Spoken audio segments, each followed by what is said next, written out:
तो 14 साल का वनवास काट करके जब राम जी आए, सीता जी आई, तो जलसा हुआ।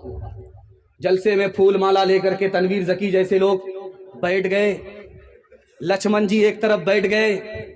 अब कहा गया माला इधर बढ़ाइए, तो जलसा के लोगों ने कहा, लक्ष्मण जी के हाथ में माला दे करके कहा, ये माला लो, और तुम्हारी जो भाभी सीता जी पर्दे के पीछे बैठी हुई है उसके गले में जाकर के माला पहना करके आओ।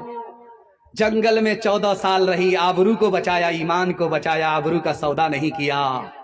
ऐसी औरत के गले में जाकर के माला पहनाओ, सम्मान करो। जब लक्ष्मण जी माला लेकर के निकले तो रास्ते में खड़े हो गए, आगे बढ़ ही नहीं रहे। तो नाजिम ने कहा, अरे क्या हुआ? माला हाथ में, भाभी के गले में डालो। कहा कि मेरी भाभी 4 औरत के साथ बैठी है, मुझे पता ही नहीं कि भाभी कौन है, किसके गले में मैं माला डालूं। अरे 14 साल वनवास में रहे भाभी, और तुम उसके देवर, तुमको ये पता नहीं कि भाभी कौन है? तो उन्होंने कहा, अरे भाभी का हाल तो सुनो पहले।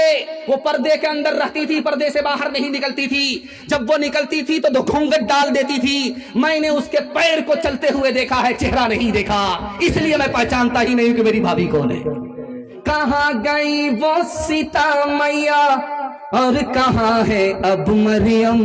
भारतवर्ष में जिनके चरित्र पे गर्व किया करते थे हम, जो अपनी इतिहास भुला दे, आग लगे उस फैशन में, आग लगे उस फैशन में। हिंदुस्तान का चेहरा देखो सच्चाई के दर्पण में, हिंदुस्तान का चेहरा देखो सच्चाई के दर्पण में। अमन की देवी तड़प रही है गांधी जी के आंगन में, गांधी जी के आंगन में।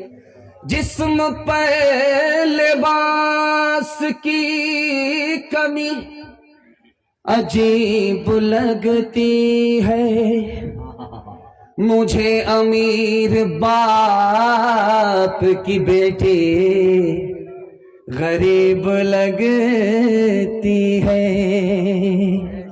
जिससे आंचल भी नहीं सर का संभाला जाता, उससे क्या खाक तेरे घर की हिफाजत होगी।